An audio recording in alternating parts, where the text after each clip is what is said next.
شاہ گھوڑے پر سوار ہو کر قلعے کے باہر نکلا۔ سڑکوں پر اپنے سپاہیوں کی لاشیں دیکھ کر اس کی آنکھوں میں خون اتر آیا۔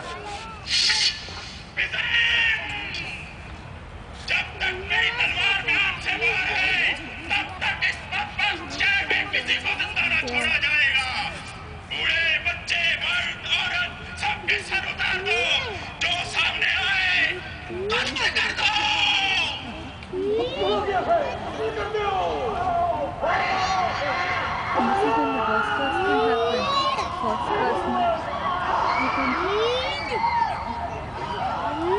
تین دن اور 3 رات قتل عام ہوتا رہا۔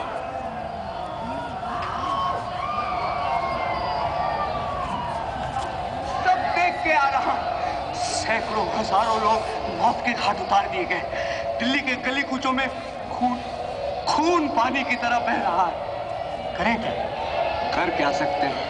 سنا ہے ہمارے بادشاہ سلامت نادر شاہ سے امن و امان کی بات کرنے گئے ہیں۔ ہماری دلی کے گلی کوچوں میں کوئی زندہ نہیں بچا۔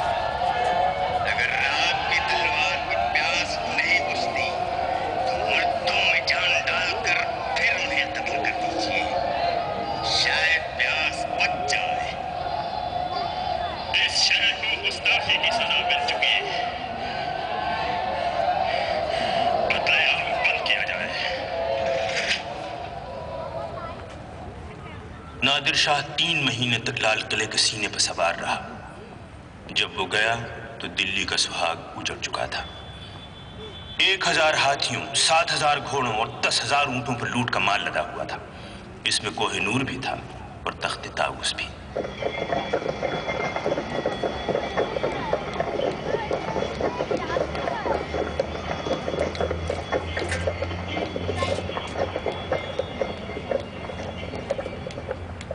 دلی کے ساتھ تیمور اور بابر کا گھرانہ بھی لٹ چکا تھا۔ اب مغل سلطنت کی لاش تھی اور افغانوں اور مراٹھوں کی ٹکراتی ہوئی تلواریں۔ حملہ آوروں کی فوجیں آندھی اور طوفان کی طرح آتیں اور دلی کو اجاڑ کر چلی جاتیں۔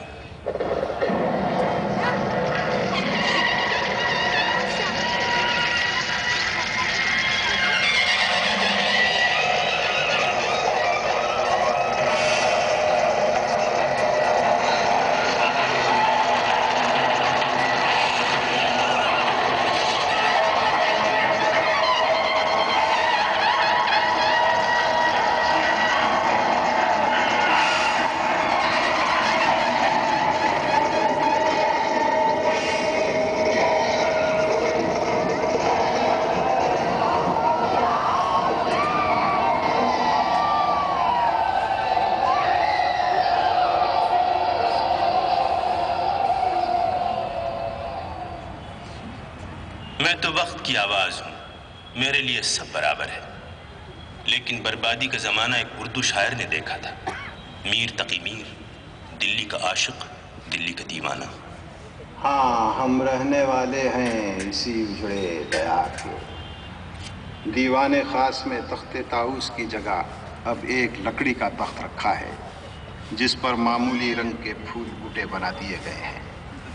جس لال قلعے میں شاعروں کے منہ موتیوں سے بھرے جاتے تھے، اب وہاں سے بھوکی شہزادیوں کے رونے کی آوازیں آتی ہیں۔ وہ بادشاہ جن کے پیروں کی مٹی آنکھوں کا سرما تھی، اندھے کر دیے گئے ہیں۔ کہاں شاہ عالم بادشاہ اور کہاں ان کے سینے پر سوار ایک لٹیرا عبد القادر روہیلا۔ جہان آباد کا کوئی رکھوالا نہیں رہ گیا، جس کا جی چاہتا ہے آ کر شہر کو لوٹ لیتا ہے۔ دلی نہیں ہے، ایک بھائیں بھائیں کرتا ہوا ویرانہ ہے، اور اس کا ماتم میرے حصے میں آیا ہے۔ سبزان تازہ رو کی جہاں جلوہ گاہ تھی، اب دیکھیے تو وہاں نہیں سایہ درخت کا۔ دلی میں آج بھیک بھی ملتی نہیں انہیں، تھا کل تلک دماغ جنہیں تاج و تخت کا۔ اس طرح دن مہینوں میں اور مہینے برسوں میں بدل گئے۔ ایک کے بعد ایک بادشاہ آیا اور چلا گیا۔ مغل سلطنت لال قلعے کی دیواروں میں سمٹ کر رہ گئی۔ ایک دن جمنا کے گھاٹ پر دو دھوبی آپس میں لڑے اور خون میں نہاتے ہوئے لال قلعے میں آئے۔ جب بادشاہ تک فریاد پہنچی تو اس نے کہا، دھوبیوں سے کہہ دو ہماری حکومت دریا پہ نہیں ہے، صرف قلعے میں ہے۔ حکومت کی باغڈور مراٹھوں کے ہاتھ میں پہنچ گئی تھی، جن کا لوہا اٹک سے بنگال اور دلی سے میسور تک مانا جاتا تھا۔ مراٹھوں میں بھی پھوٹ پڑ گئی اور انگریزوں کی بنائی۔ لال قلعے کی شاہی فوجوں کی کمان بھی انگریزوں کے ہاتھوں میں آ گئی۔ ہندوستان کا آخری تاجدار دل جلا شاعر بہادر شاہ ظفر تھا، جس کو 62 سال کی عمر میں مغل سلطنت کی جگہ اس کے کھنڈر وراثت میں ملے۔ لال قلعے کی دیواروں نے آخری بار شاہی نقیبوں کی آواز سنی۔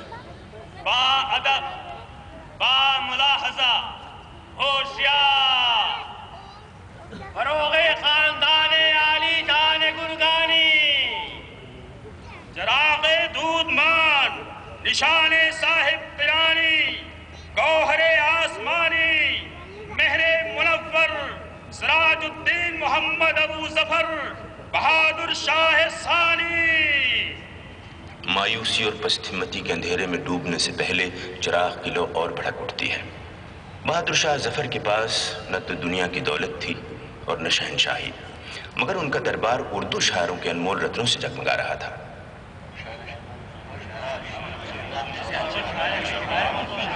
حضرات، مشاعرہ شروع ہوتا ہے۔ حضرت ذل سبحانی کا کلام پڑھا جاتا ہے۔ شمع محفل صاحب عالم مرزا فخرو کے سامنے آتی ہے۔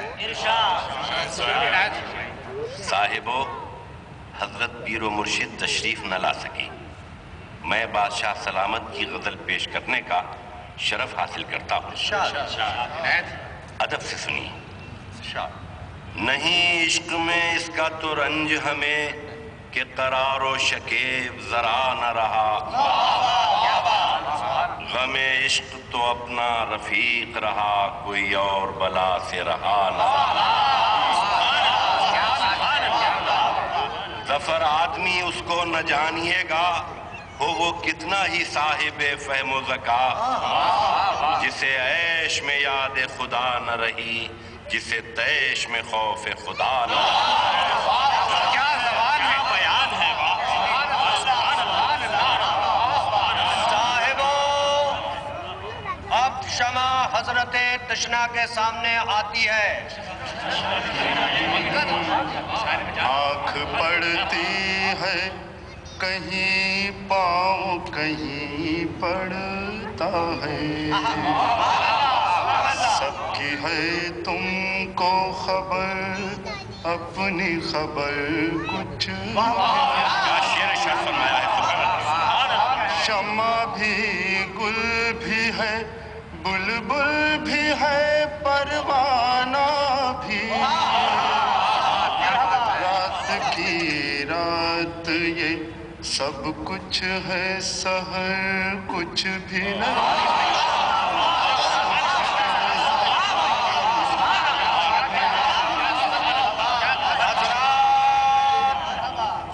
شمع محفل اب نواب مرزا اسد اللہ خان غالب کے سامنے آتی ہے۔